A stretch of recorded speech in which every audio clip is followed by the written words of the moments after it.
Welcome to the podcast series, Us and Them, brought to you by Heidelberg University's Graduate School for Humanities and Social Sciences. Tune in for thought-provoking interviews with experts in different fields, from the social sciences to the humanities, from law to economics.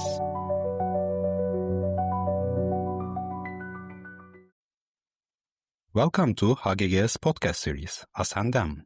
Today we have Nadja Samira Fraenkel from the University of Heidelberg, Faculty of Modern Languages. Welcome, Nadja. Thank you very much. Well, let me start with asking you about your PhD thesis and also maybe about your academic background. Could you briefly explain us what was your academic background, and in which you can also tell us more about what was the driving motivation that you also found your PhD thesis really interesting? And for the information of our listeners, we are going to talk about comparative perspectives on literary travel motifs in contemporary Jewish literature of Germany, Israel, and USA.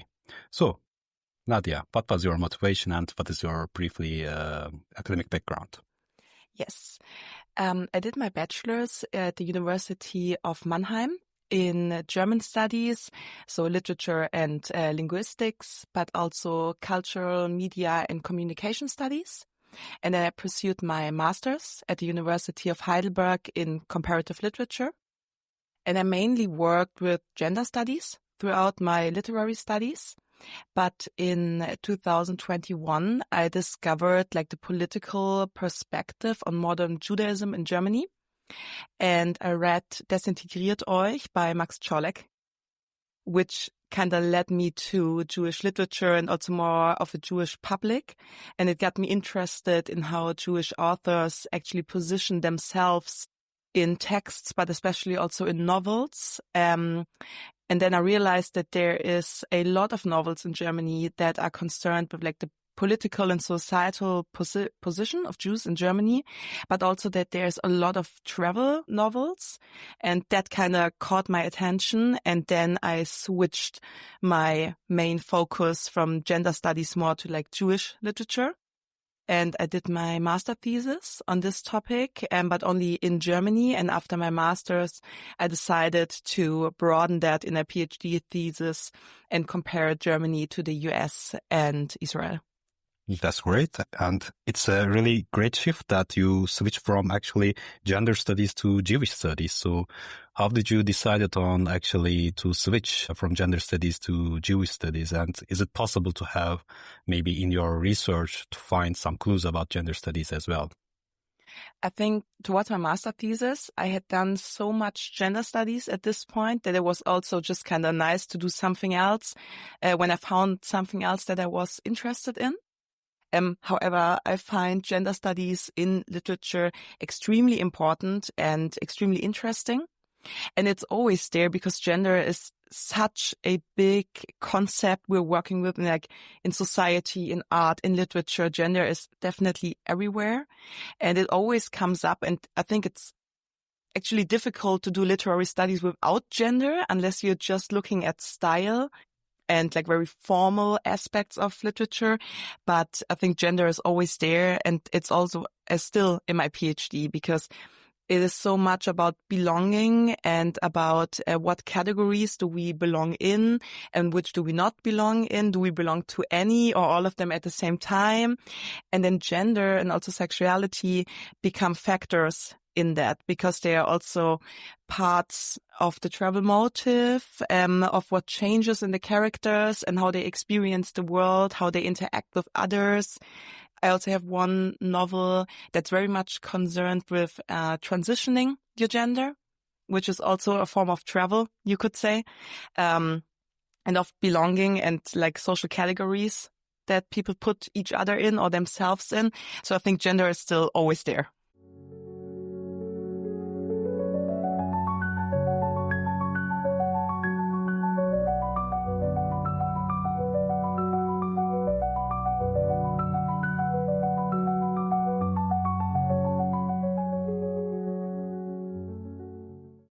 Actually, we are going to talk about this identity politics and how we construct and deconstruct or reconstruct the identities.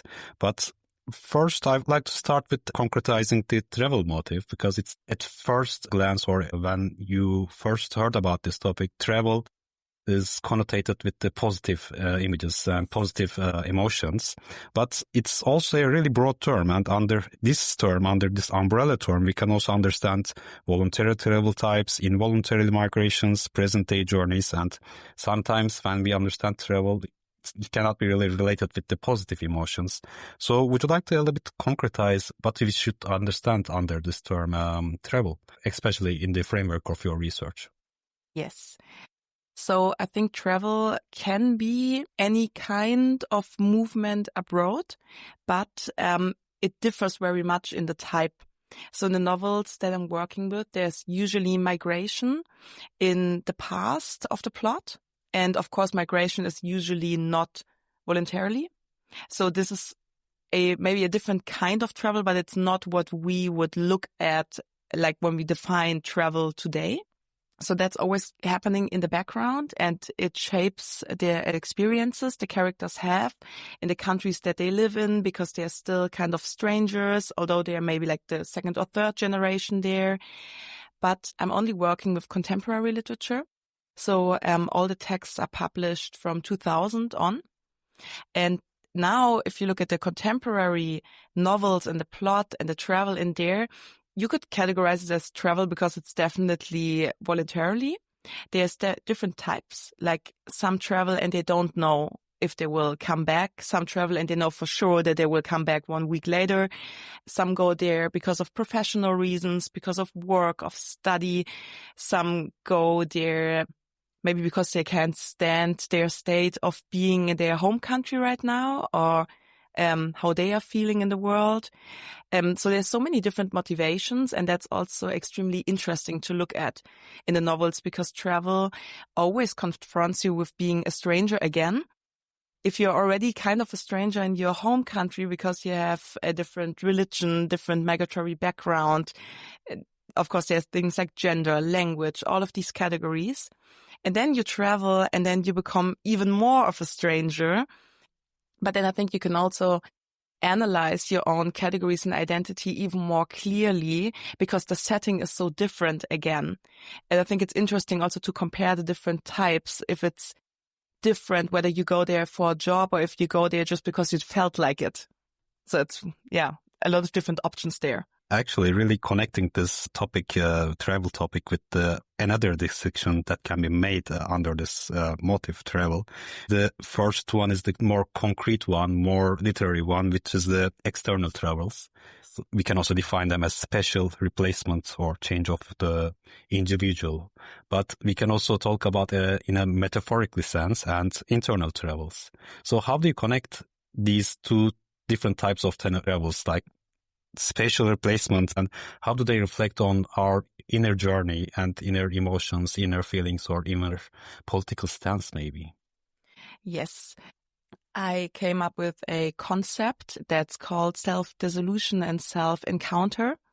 So talking about different categories and identity categories that the characters live in and they work with and they experience for themselves. Sometimes there's a fluctuation between basically going out and away from yourself and meeting yourself again. And in all of these categories, you could also look at these movements as travel.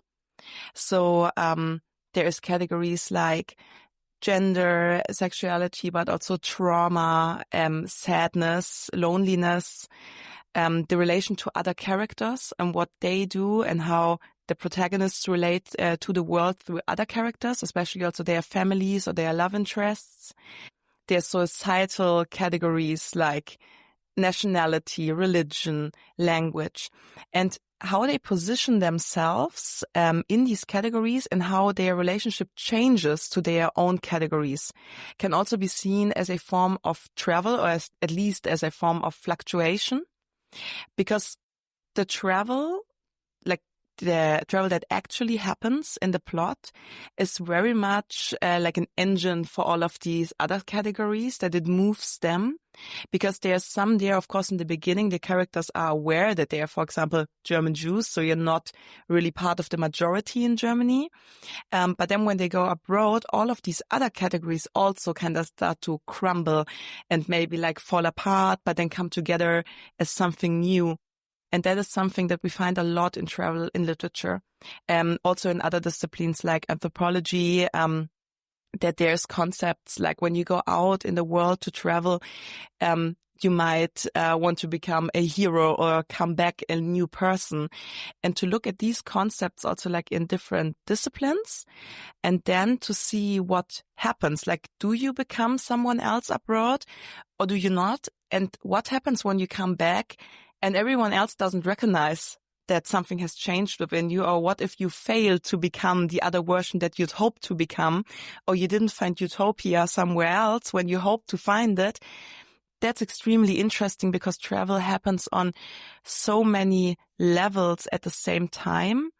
And what is quite common, at least for German Jewish literature, I feel, is that identity is extremely fragmented in the way that it's portrayed. And sometimes there might be anger or sadness around that, of not belonging and of being so many different things and never being part of the majority.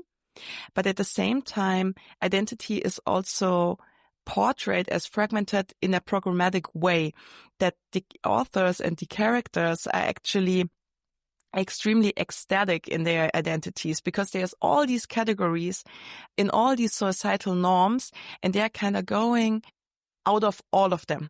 So nothing is binary anymore. Everything just blurs into each other, which is also why a lot of like psychological takes are interesting for the thesis.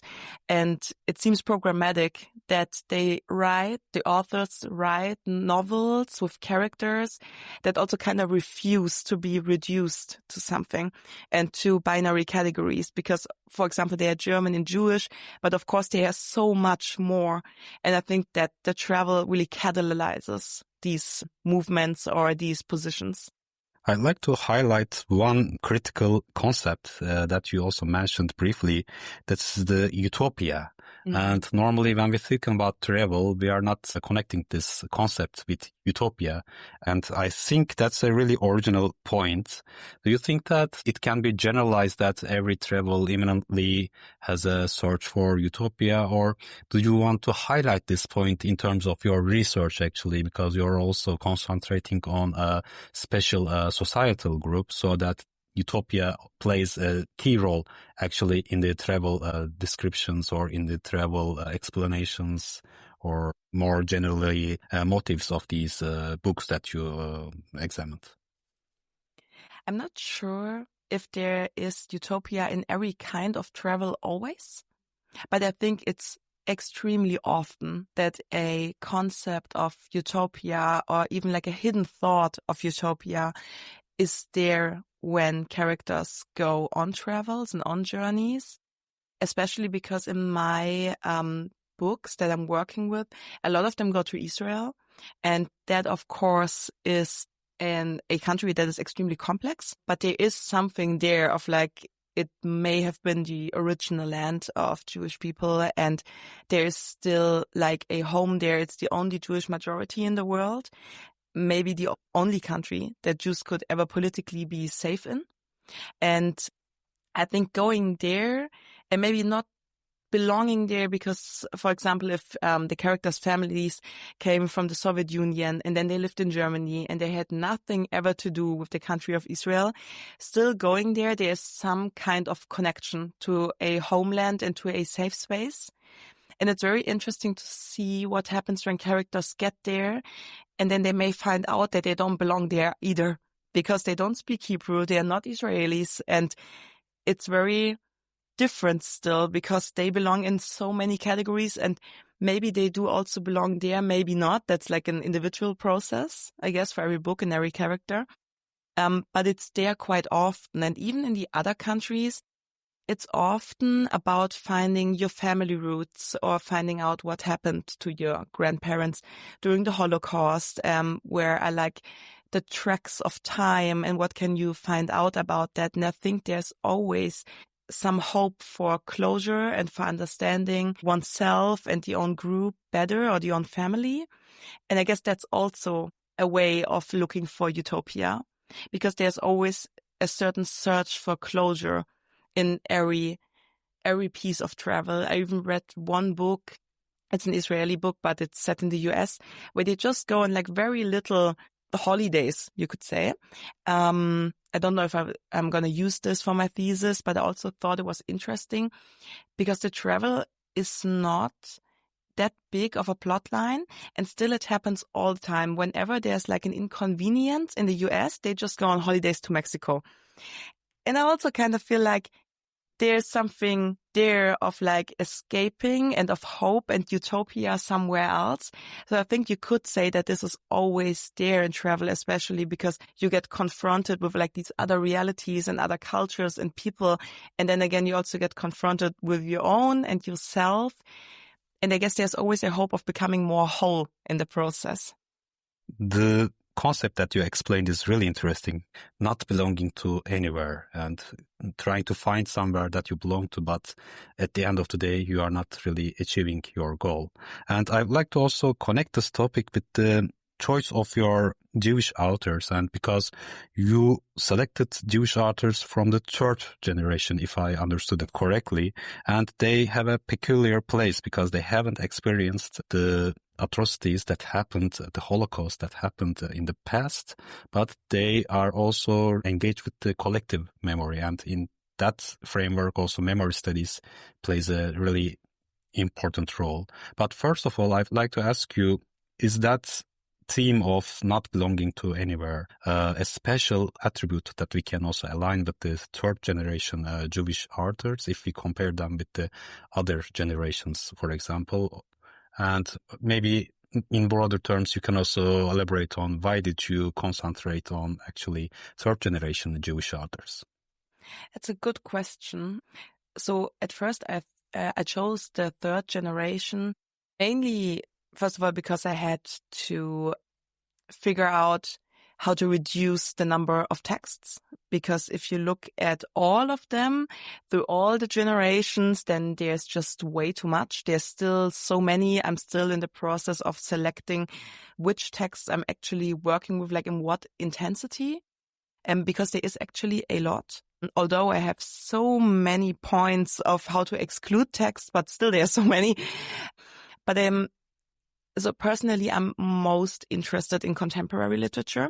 So that was an important point because I feel like there's so much to do in research and so much to find out in contemporary literature.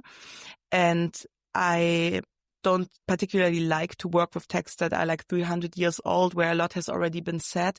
So I like to work with newer texts. That's maybe just like personal preference also. But I think it's also interesting because in the first generation, of course, there's a lot of trauma and anger, and also the idea of can you even write after the Holocaust, which is from Adorno, that said maybe we cannot produce art at all anymore, literature, after this happened. And there's other authors that said, no, we definitely do still have to write, like Paul Celan, for example. And then in the second generation, there's so many different approaches on how to deal with the trauma of your parents, but also like the secondhand trauma that you still have and everything that's also going on in the countries during these decades. And I think in the second generation, there were already people that were quite vocal and angry about what is going on in their countries, especially in Germany, because after the Shoah, it has always been said that there's like a negative symbiosis in Germany and that Jews and Germans, which is already weird to separate that because there are also a lot of German Jews, or Jews are living in like a negative symbiosis with Germany. So that's how you could put it. And then there were people like Maxim Biller, for example, that were already angry, and they said that the way that Germany is treating the memory of the Holocaust is not correct, and how German politicians are actually handling the minority of Jews in Germany is not correct. But I think in the third generation, people got more vocal, for sure. I think in the second, it was a little more subtle, not for all of them, but for a lot. For example, Barbara Honigmann has written wonderful novels, but and everything that I'm talking about right now and what they felt like wasn't right in Germany, it was already there. But I feel like in the third generation, that became a lot more vocal. And now looking at the authors that I'm working with in Germany, like Olga Krasnova, Sascha Salzmann, but also looking at Julia Rabinovich, Omona Funk, all the people that are public Jewish authors, they are very concerned with like the political and societal state of Jews in Germany. So this is very interesting. It's also like part of my questions whether German Jewish literature is more emancipated and less assimilated because of the memory of the Holocaust and because of the state that German Jews find themselves today in Germany.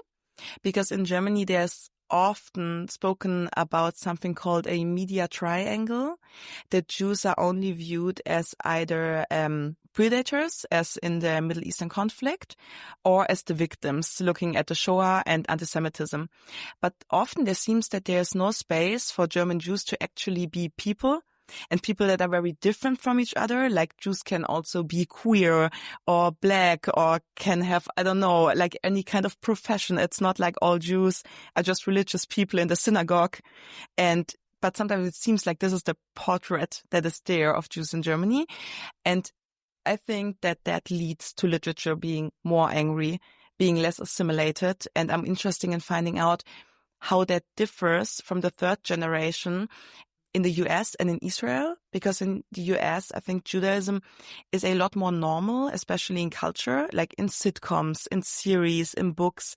There's a lot more Jews there, and Jews are also more than just Jews. Like if you have a Jewish character in a sitcom, that character might be Jewish, but the character can also be a lot more. In Germany, I feel like if you have a Jewish character, especially if it's not written by Jewish authors, then that character is Jewish and that's it. Like the character is not gay as additionally or something like that. And I think in the US, Jewish literature is more assimilated. At the end of the day, it's still different. I mean, there's still a minority, but it's always also the biggest Jewish population in the world.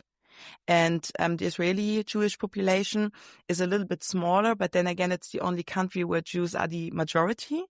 So that's also interesting. Like, how does the third generation after the Holocaust work with their national and societal and historical background? Because all Jews live in diaspora, and they have for like 5,000 years. And so that's always there, like a component of diaspora and travel, migration, and of belonging and not belonging. And then Israel is also like worldwide, it's still a minority. It's just that in this very small country, it's a majority. But then again, it's also a country that's highly conflicted, that has so many issues, especially with the politics today, and also so many categories that are brought up for, I think, Jews in Israel, but also worldwide, because Jews are quite often seen as also responsible for Israeli politics, although that's not the case. It's not even the people living in Israel that are responsible. It's the government. And I think navigating your own identity between all of these factors is extremely complex, but also extremely interesting. So I think the third generation can look very different from country to country. But I think what's important is that the third generation is quite vocal about like the political states that they are in their countries, I think. At least that's one of my theses. So, yeah. Actually, that's a really interesting topic, because you are talking about the third generation Jewish authors, but you are also talking about the differences between different countries. So I think in that case, it's fair to say that authors are also reflecting their societal environment to their works, actually. But in the framework of your research, what is the methodology that you are using to find patterns, similar patterns between the authors from the same countries or differences from the authors coming from different countries? I know that you are using also discourse analysis, but discourse analysis takes different shapes actually depending on your topic. So what is the methodology to find these patterns and differences actually in your research?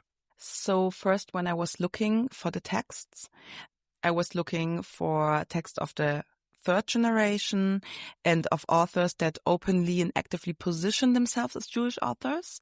Also because who is Jewish is like another very big complicated question. So I just chose authors that like identify and position themselves as Jewish authors. So yeah. And then I was looking for texts that all have travel in the plot, the contemporary plot, and that they have migration in the past of the plot, and that they work with a lot of like ambivalent like identity categories and topics. So that was something I was looking for, but especially for travel. So the main methodology that I'm using is motive analysis, I would say, but also narratology. And then because it's a very interdisciplinary topic, I'm using a lot of other discourses that are always used in literature. So we usually work with gender studies, trauma studies, memory studies. There's a lot that's overlapping in literary discourse already.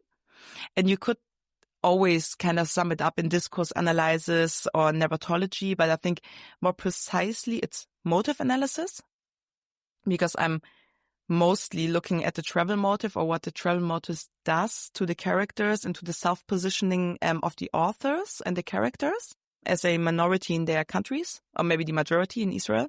But I'm also right now exploring some theories in other disciplines, like I said earlier, in anthropology or in sociology.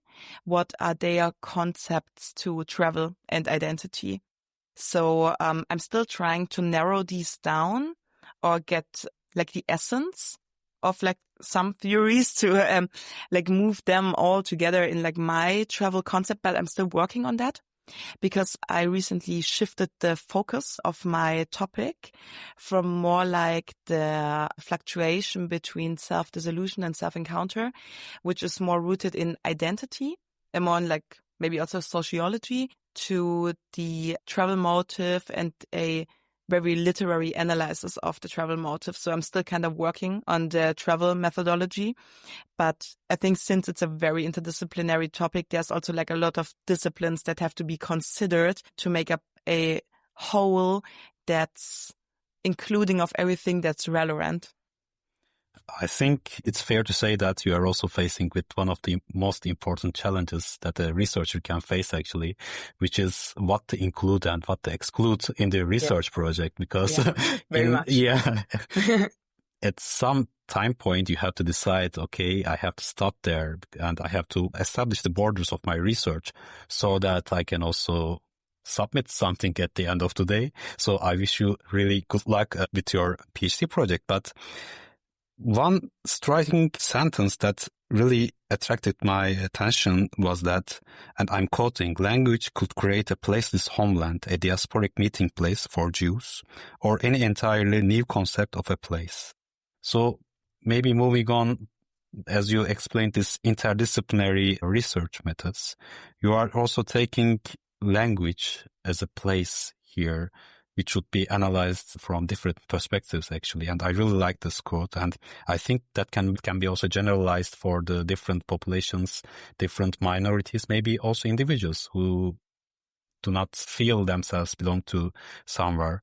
So would you like to elaborate on, can this quote be generalized for all the minorities, or does that also take a special place in your research about the Jewish society, Jewish community? That's interesting. I think that there's always some kind of home and belonging to be found in communication for every minority, but I guess also like for every person, no matter where they belong to or they don't, because I think human experience can only make sense when it's shared. And also reality can only make sense when it's shared with others. So I think that could always be a factor. But at the same time, I have found that in the contemporary Jewish literature that I'm working with, language and communication, and especially writing, are also motifs that come up a lot. Not always, but most of the time. And they seem to also conjunct with the travel motif, because quite often the characters start to write about maybe their family history or the travel or their identity once they are abroad. Or sometimes they write letters to other people, or they talk on the phone all the time, which is also a way of like rooting yourself in communication and belonging with someone else in language, while you might not like physically belong anywhere right now. And I found that to be very interesting, that language could also be a home. And the point for like all minorities in all of these 3 countries, or like the Jewish groups in all of these countries, is not to say that they don't belong anywhere, but very much so that they belong to like a lot of contexts at the same time. So maybe some might feel that they don't belong for Germany, for example. Some might feel that they do feel very German. So that differs for every person, for every author, every character. But it can be that you don't belong anywhere, or you belong to like a lot of contexts at the same time, which can also be very beautiful and very adaptable and very rich in just being in a lot of spaces at the same time. But it can be complex. Like home can be a very complex concept to navigate, I think, especially for Jewish groups, because of the diaspora and because of the extremely difficult political situation that Jews are constantly put in by majorities, I would say, especially regarding the Middle Eastern conflict now. Even besides that, anti-Semitism is still on the rise, although people usually think that wouldn't be true. But like also in Germany, anti-Semitic violence has doubled from 2024 to 2025. And identity can be extremely complex depending on the background, but I think especially for minorities and so also for Jewish groups that always have to like explain themselves in every single I think layer of the identity, always have to explain their migratory background and their family history, although it shouldn't be people's business, but like especially in Germany, people still like to ask random Jews that they meet, how did you survive the Holocaust, which is not okay in my eyes, but it happens all the time. And I think it's very difficult to kind of position your identity between all of that and like how you relate to the majority and to the outside groups of like your in-group. And I think finding some kind of home and belonging in language and in art is very beautiful, and it's a nice additional option that is there to like the other context that you could belong to, because you can also just belong to other people. You don't have to belong to a country or a language or something. You absolutely don't have to, especially because globalization. But I think it can still help if you can find roots somewhere. But language can also be one of them. Like it's an abstract space, and there's theories by, for example, literary studies of third spaces, which can be physical, but I think they don't have to be. So I think there's a lot of different options on how to relate to other people and your own group and other groups and how to relate to each other. And I think that's also very beautiful. In that context, I would like to also to concretize the topic more and more, read out one of the most interesting quotes actually from your research project. The aim is to understand literature as a space in which multiple truths and realities can be created and in which authors can respond to the challenges of their social environment with aesthetic means. I'd like to highlight the challenges of their social environment here. And you also briefly mentioned about the social challenges that these third generation Jewish authors face, and also in general in different countries, different Jewish societies also face with. But one concretizing element here can be the counter narratives against the existence or against the position, maybe political, maybe societal position or stance of the Jewish communities. So in your research and comparing these novels that you also examined, what were the concrete counter-narratives that you faced with, and how did these authors actually respond to these counter-narratives in their novels? Yes. So I think especially in Germany, it's what I mentioned earlier. It's the media triangle that it's often seen that Jews only exist in the triangle of anti-Semitism, the Holocaust, and Israel and Israeli politics. And also that minorities are often seen as just one picture of what a minority is. And I think for Jews, that's often also a picture of Orthodox Jews, what they look like, what they live like. I think also that's also very specific for Judaism.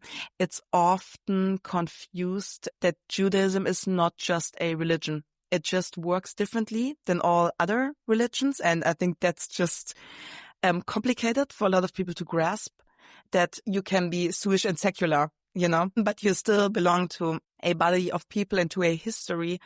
And also like to transgenerational trauma and to a culture, as you can belong to religion. But it's possible to be completely secular and to still be Jewish and feel Jewish. And I think that's also extremely interesting about Judaism. And when the narrative is always that it's mainly about religion, it's mainly about the Holocaust or anti-Semitism, then where does that leave space for people to be people and also heterogenic people? Because I think minorities are often depicted as just one picture. And that goes for Jews, but also like for Muslims, for queer people, for disabled people. I think that happens to most minorities, that they are always asked the same questions. And I think especially in Germany, there is a certain balance between a certain hatred for Judaism, but at the same time for like an overly fascination, and that can also be difficult, I think, because if it becomes like a fetishizing position that you're laying on, then that is also not giving people space to be the people that they are in all of their facets that belong to their personality. I think in Germany that happens quite often, and a lot of authors also write about that when people know that you're Jewish, the response is quite often, I've never met a Jewish person. And they don't even know your name because maybe you met them at some house party in the middle of the night. And then the next question is, well, how did you survive the Holocaust? And you're like, I mean, it's highly, highly problematic. Or people just wanting to know, like, does anti-Semitism really exist? Like, whatever happened to you? But like, if nothing ever really happened to you, then does it really exist? And I think it's extremely interesting how it can also fluctuate. And I think especially in Germany, there's often a position taken by the majority that you have to legitimize yourself. First and foremost, as Jewish, I think a very common question is your mother even Jewish? And I feel like, why would anyone care about that? But why would anyone feel like they have the right to ask that? And like to force someone to legitimize themselves of belonging to a group that they don't even belong to. I mean, this also happened in Jewish spaces, of course, which is also problematic, I feel, but it's still something different than when someone else asks you. And then you have to legitimize your belonging and then your experience with anti-Semitism and your family history. And you have to explain the Middle Eastern conflict, because just because you're Jewish, you are like the designated expert on explaining this to people. And I also feel like people often feel like you owe them to explain this conflict, which is so complex. I feel like not even a lot of like political scientists can explain this. And then as like a private person doing something else, you're still expected to explain this and explain your position and legitimize your position. And I feel like that's extremely problematic, and it doesn't leave space for people to just be people. And I think that's something that especially German Jewish authors are trying to subvert in their novels, because they are claiming that I think identity is so fragmented, and that, for example, like you can be Jewish, yes, but then also 90% of German Jews migrated from the Soviet Union between 1995 and 2005. So now they have like a Russian or Soviet background, but they are also German. They are also Jewish. Then they might also be maybe, I don't know, maybe some are queer, or they deal with a lot of like family trauma, or they don't, or they have other things, that are so relevant to them right now. Maybe it's loneliness, maybe it's sexuality, maybe it's friendships, maybe it's relationship, it's love. There's so much to just being human. And I think going against all of these binaries and just going into like an ecstatic identity, that's something that I work with, because, for example, also when characters start to drink a lot of alcohol or smoke a lot of cigarettes or take drugs, that's also extremely interesting, because it also destroys all the boundaries of like reality and the consciousness and identity, and what that does to people, which I also think that this can also be seen as a form of travel. That is extremely interesting to see how they piece all of this together. And I even sometimes feel like if a majority just views a minority as maybe it's religious people that go to a church that's called synagogue, then you read a book of maybe like a bisexual woman doing drugs in Israel. And I think that's so interesting to just also show the majority, like it's still just a body of very different people and everyone is still individual. And I think that's pretty much what is told also in these novels. Definitely not in all of them, but there's a certain bubble, at least in German Jewish literature, that's concerned with that. And I think in the US and Israel, it doesn't happen as much, or maybe not as loudly, because the background is very different. But that's also what I'm working on finding out. Like, how do these motifs differ from each other? Where are they similar? Are they still there? Do they have the same intensity? Also, because it's not just about minority, but also of literary traditions per country that also just very much work into this discourse. For example, Germany has a big literature body and discourse of travel.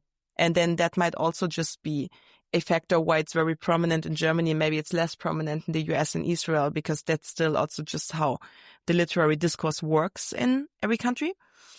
But I think the ambition to show that minorities are also individuals is something that's always there in the novels. And I'm trying to work with a double lens at this point, because I think that all of these societal categories and everything that it can tell us about society, or the way literature can express what certain groups or individuals might feel about the world, is in literary research sometimes very much reduced to that.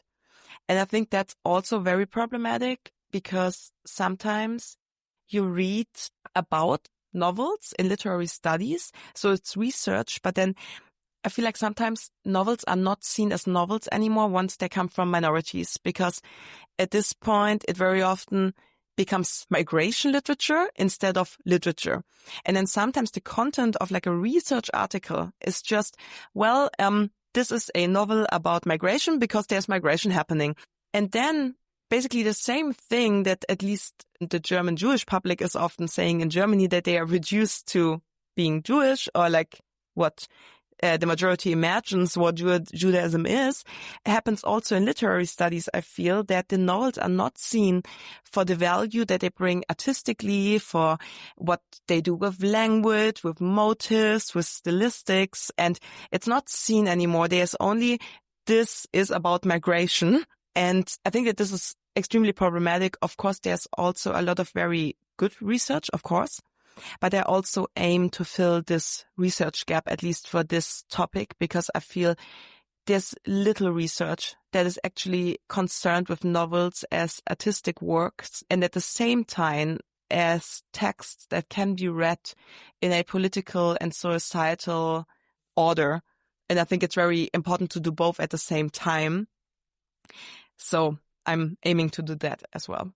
It's all of a problem of labels, actually, in the dichotomy of us and them, maybe.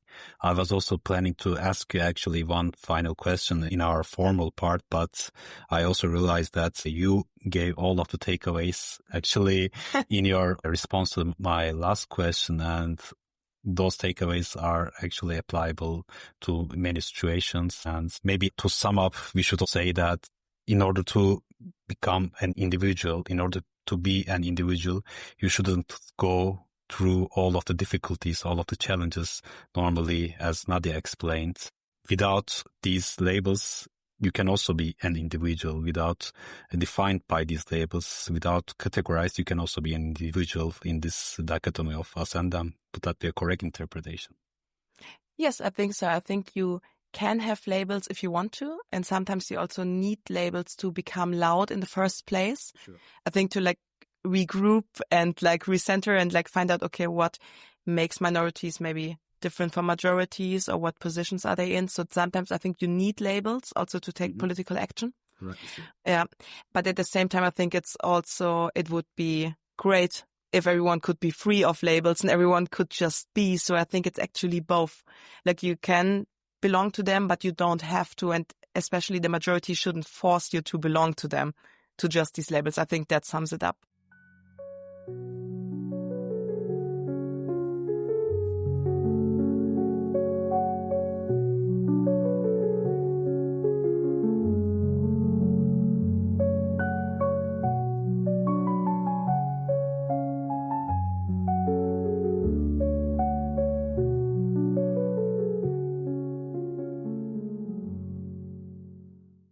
Yeah, thank you, Nadja. That's a great sentence to sum up our conversation in our formal part. And as traditionally, we also ask one personal question at the end of the recording. And I would like to ask you, because I know that you are really interested in art. And if I'm not mistaken, especially the contemporary art is the focus of your interest.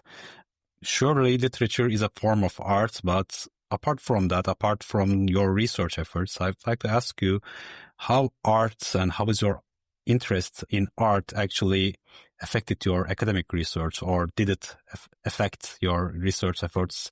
And did you find any muse, any inspiration in art, and you reflected that inspiration to your academic works?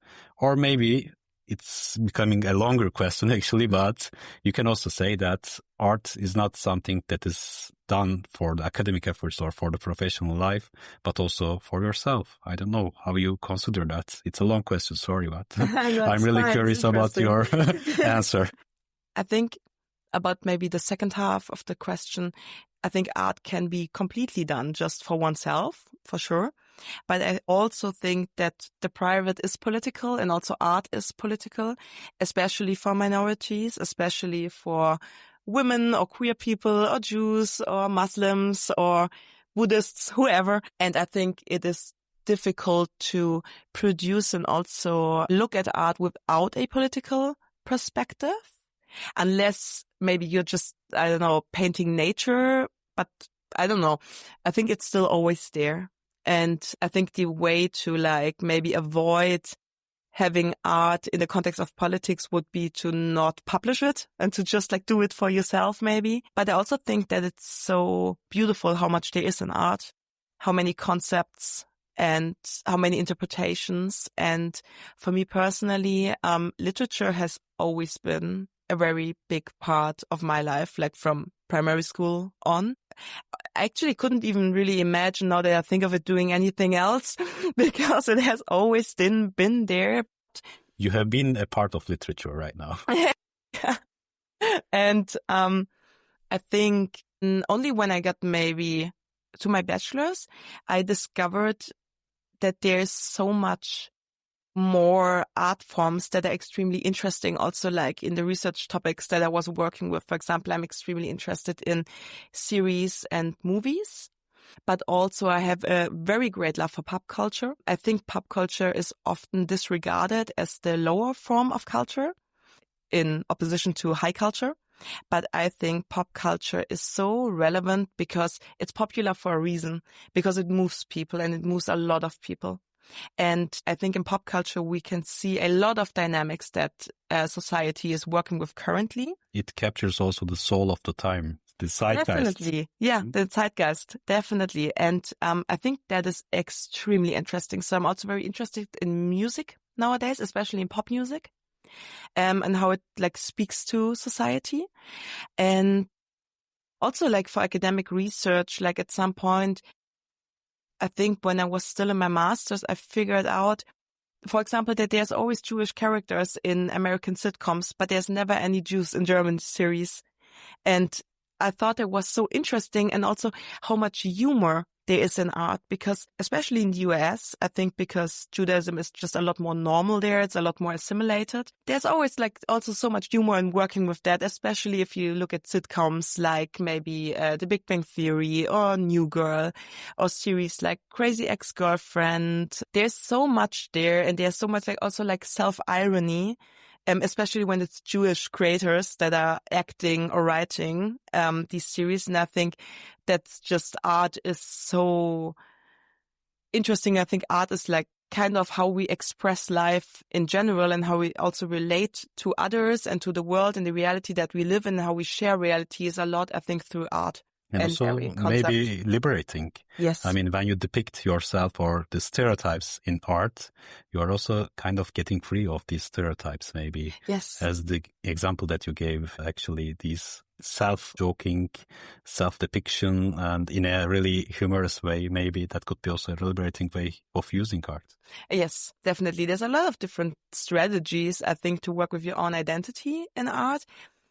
But I also very much like it when it's in like a very humorous, pop cultural, liberating sense. I think not everything has to be so serious all the time. Also in literary analysis or in cultural analysis, there can still be room for also just like some humorous way to approach life. And I think that's extremely nice. And that's especially in music and in series, I would say, and in movies. And I also kind of like to work with that. I'm also considering to work with one movie and maybe to include it. I don't know if this will work out, also because I only really started my PhD project in April. So that's like 4 months ago. So I'm still very much at the start of like figuring out how everything comes together in the end. But I think it would be nice to at least look at the body of art that's there in these 3 countries, and at least kind of consider what else is there besides literature, and how is Judaism portrayed there. We will be keep in touch, actually, and we are looking forward to see how you combine art and academic efforts, which will be really interesting for us to share with our listeners. So thank you, Nadja, so much for joining us today. It was a really enjoyable, but at the same time, really informative interview for me. And if you liked our episodes, please don't forget to subscribe. And you can also listen to previous episodes in which we discovered the dichotomy between us and them. So thank you so much, and see you. Bye. Thank you very much. Bye.